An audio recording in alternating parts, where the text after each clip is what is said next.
This is a presentation that I gave at the Lavacon conference in Las Vegas recently. I'm going to tell a story. It's about When Pigs Fly, structured authoring, Microsoft Word, and XML. I've worked in the computer industry for decades. I worked for a technology company called Computer Corporation of America, back when organizations were putting their numbers and fields into database management systems. A little more recently, I've worked at the intersection of structured writing and structured markup.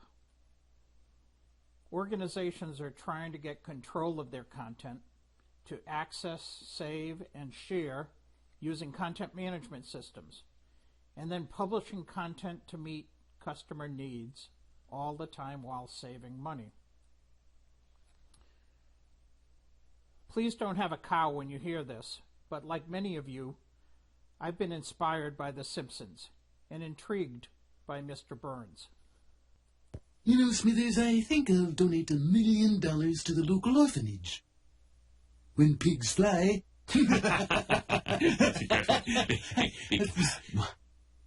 Will you be donating that $1 million now, sir? No, I'd still prefer not.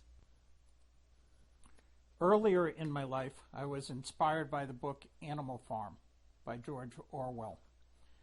I know many, perhaps most of you, have read the book, but you probably don't remember it very well, and that plays into my story. You see, I've realized that in a presentation like this, most people don't remember the exact content, but rather take a few points away and remember only how they felt about the speaker and the theme of the content. So while I'll provide some specific content here, I know you won't remember it, but I hope you'll get the main point and feel very good about the future of structured content and structured markup at the enterprise level. I'm going to take a few modest liberties with Animal Farm and other media. So I thought it would be fitting that I show you my poetic license. Back in ancient times, in the early 80s, computers had been invented, and modest ones could fill a whole room and provide very little computer power. Authoring was by hand or by typewriter. For those of you who are not of that generation, a typewriter was essentially a manual printer. I'm not really as old as that typewriter on the left, but here's the one my wife used in college on the right. At that time, there were some specialized computers called word processors, and that's what they were used for, processing words. Around the mid-80s, personal computers emerged, PCs and Macs. This made it easier for regular staff people to both author and make their published writing look good. There were some other word processing systems out there: Lotus Manuscript, WordPerfect, Ami Pro, WordStar, and more. But in a brief but important battle, led by General William Gates, Microsoft Word emerged as the important victor, whether the writers were armed with PCs or Macs. On a personal aside, in the early 90s, I was CEO of Information Mapping, Inc., a training and consulting company that offered a way of structuring content that was modular.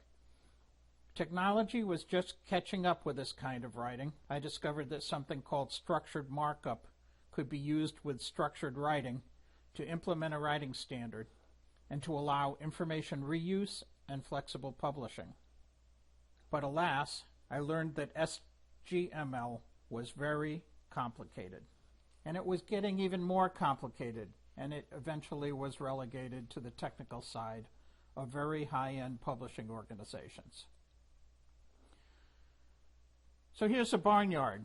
In the good old days, it said that there was very good cooperation within organizations, including managers and specialized workers. All was well, and there was a baby boom and increased prosperity. There was management by objectives, total quality management, Six Sigma, and more. It looked like this. The pigs were often the leaders, and there were lots of different species working together, seemingly for the good of the organization. Chimps were the highest level of management, including most of the CEOs. At some point, the pigs and their staff in a specialized area called technical writing began adopting structured writing, but also something called structured markup. The organization was run by a pig named Napoleon. Technical writing was accomplished with a foreign language called SGML, Standard Generalized Markup Language. This new language took great skill to use and was therefore confined to only the smartest of staff who worked in the technical areas. And it took extra time to write this way with these tools. It was expensive, but publishing results were exemplary, and departments were heaped with high-paid staff, powerful computers, XML authoring tools, and very capable publishing systems. And reuse was found to save money, especially when the organization was being forced by customers or asked by customers and regulators to translate to multiple languages. There were various rules that emerged in tech pubs. Structure your content with lots of rules, develop content using an XML editor, learn to speak XML, implement using XML, even ditto where possible. Anyone who refuses technology is the enemy. All animals are equal. Meanwhile, another pig was running the rest of the organization. His name, conveniently, was Roto. This group was comprised of many different kinds of animals who used personal computers and who wrote with an easy-to-use word processing program called Microsoft Word. The work of the rest of the organization was very diverse, and it included functions like sales, marketing, engineering, human resources, finance, and more. The rest of the organization was staffed with non-technical animals who often came from liberal arts colleges, like my alma mater, Colby College. The animals in the rest of the organization were very comfortable doing their work and using Microsoft Word to create documents. And each writer spent considerable time with pride creating content that was, in his or her humble opinion, great. There were many, many variations, though, of what was actually great, even for the same content. So some rules emerged for the rest of the organization. Write as many pages as you can, be thorough and complete, author in Word, make your printed documents look good to you, get your job done. Anyone who pushes technology is the enemy. All animals are equal. Over time, specialization increased and the two camps further developed. Technical writing was staffed with many smart animals who had computers and software at great expense, but also great benefit to the organization. And SGML evolved and morphed into HTML and subsequently to XML. XML was created with very capable and complicated authoring tools like Arbortext, XMetal, and Zyvision. It took lots of time and money and skills to produce content on the front end, but the organization and customers prospered remarkably with information reuse and the ability to publish to lots of devices that customers were acquiring. So at this point, reuse for required translation was a burden, but reuse saved a lot of translation dollars. And to meet the needs of what were called market segments, content could be reused. This allowed various flavors to be created from reuse of many of the same components. There were times when content passed from the rest of the organization to tech pubs, and in these cases, source documents, primarily from Microsoft Word, were rekeyed, edited, or somehow converted to XML. This was time-consuming and expensive. Subsequently, things started to get nasty between tech pubs and the rest of the organization. It was given out by tech docs that the rest of the organization's staff were prehistoric and Neanderthal-like in nature. The chimp was in touch with customers, but also with the leaders of other organizations. He understood customer needs and the competition.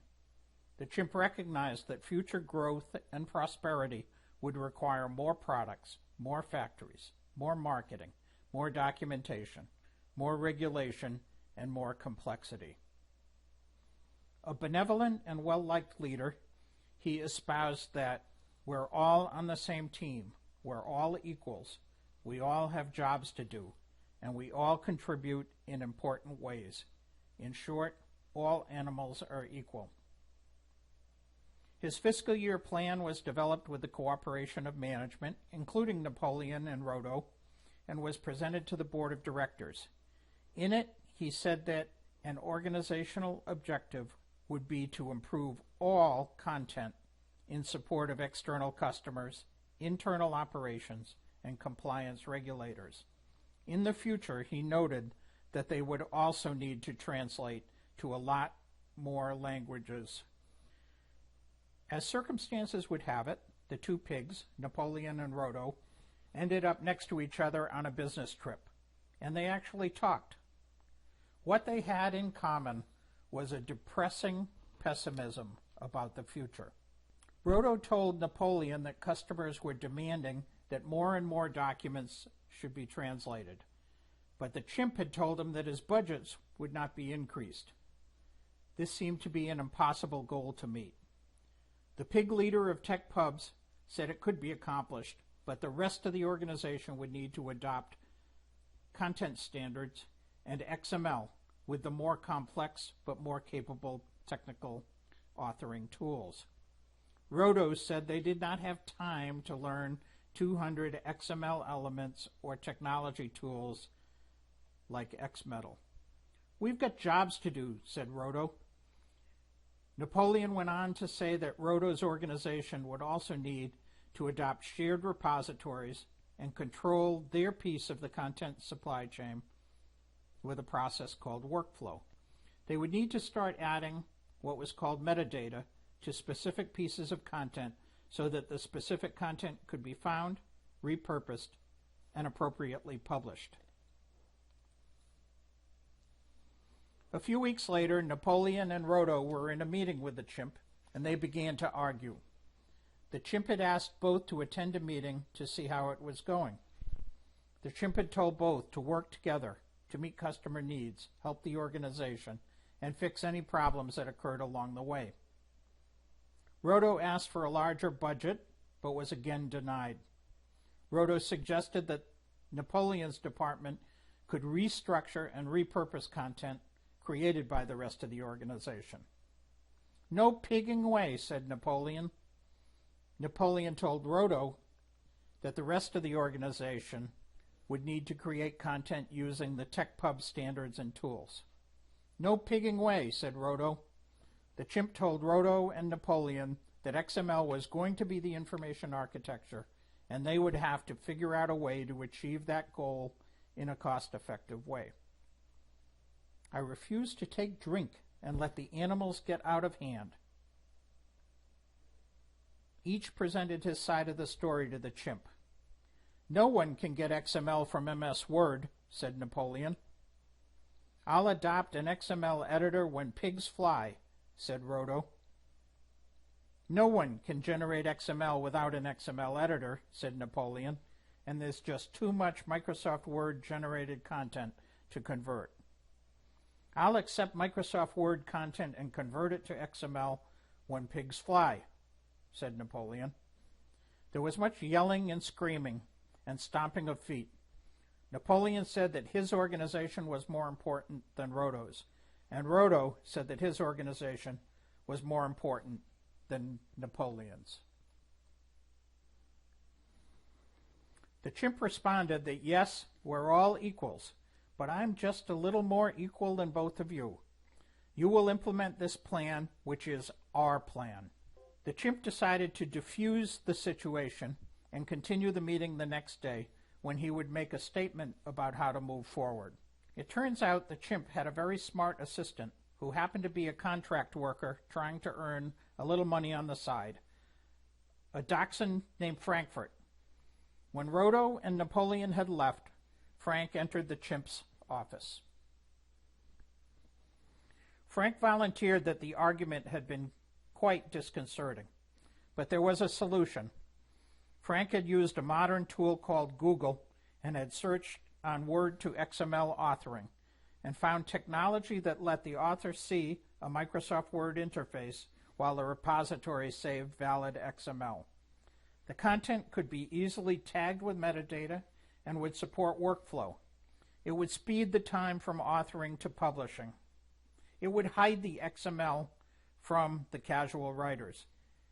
And it would help make review cycles and compliance easier and more effective. The XML content could be moved back and forth between the technical editors and Microsoft Word with an authoring tool called Content Mapper. And the huge amount of legacy content residing in Word could be mostly converted and saved as valid XML. What was unpredictable was the liberating effect that technology could have when implemented across the organization. Frank even composed a song. Beasts of tech pubs, beasts of Rhodo, beasts of every land and clime, hearken to our joyful tidings of the golden future time. The first stage of implementation was a content audit which found huge amounts of redundant information that did not need to be converted. Rhodo's organization began generating XML content from the new authoring tool, Content Mapper. Napoleon's group could use that content, saved as valid XML, to publish EPUBs, HTML, PDF, and to mobile devices. The chimp's customers could get non-technical content in their native language. So there were some new rules for the barnyard. XML will be the underlying architecture for all content. Keep it simple and hide the XML from the non-technical staff. Authors may use their preferred tools. Separate content creation from publishing. All animals are equal with their needs considered. One team, one organization, great results. So the chimp and the chimp's company made lots of money and had lots of happy customers. He gave his assistant a huge bonus that allowed Frank to buy a lifetime supply of treats. Napoleon and Rhodo became friends and colleagues. They even discussed how one of the emerging standards, DITA, might be adopted in the future. There was no yelling or screaming because both Napoleon and Rhodo could imagine further cooperation for the benefit of the whole company in the future. And the chimp began to hire and promote a lot more dachshunds. And that's the end of the story.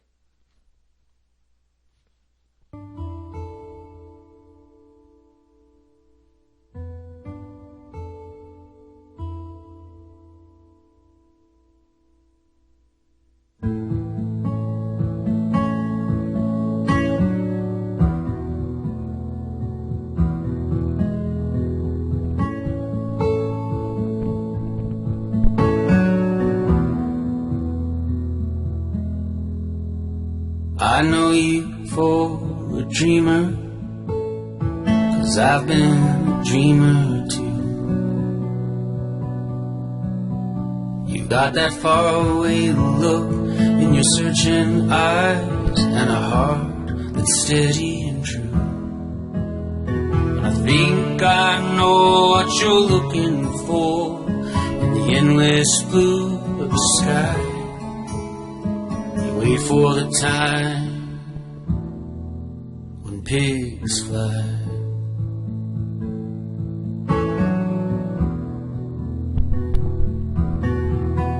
Did I hear somebody tell you that dreams are nothing but air? Did I hear somebody try to say imagination will take you nowhere? If anyone says it can't be done, that's the time to simply reply, it's a beautiful thing when pigs fly. You never know when it will be, but they will surely come around. Flashes of pink and flashes of gold, and a distant and joyful sound when pigs fly.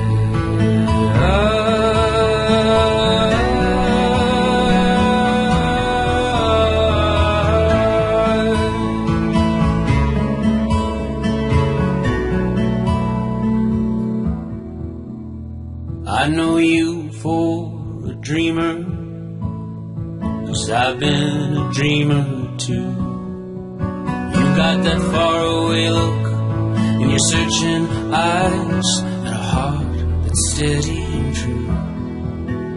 Now we suddenly see a dozen or more sailing in the clear blue sky. The time has come when pigs fly.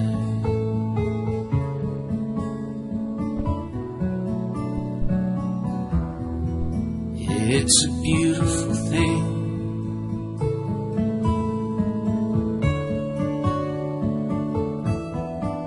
when pigs fly.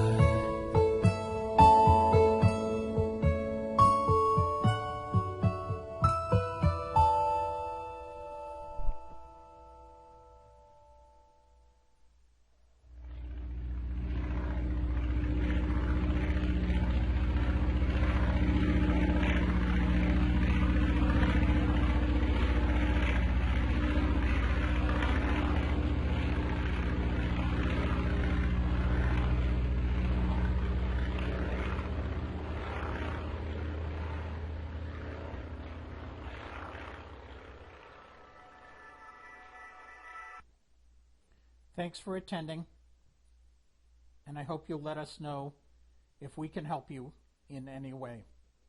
Contact us at simplyxml.com, and have a great day.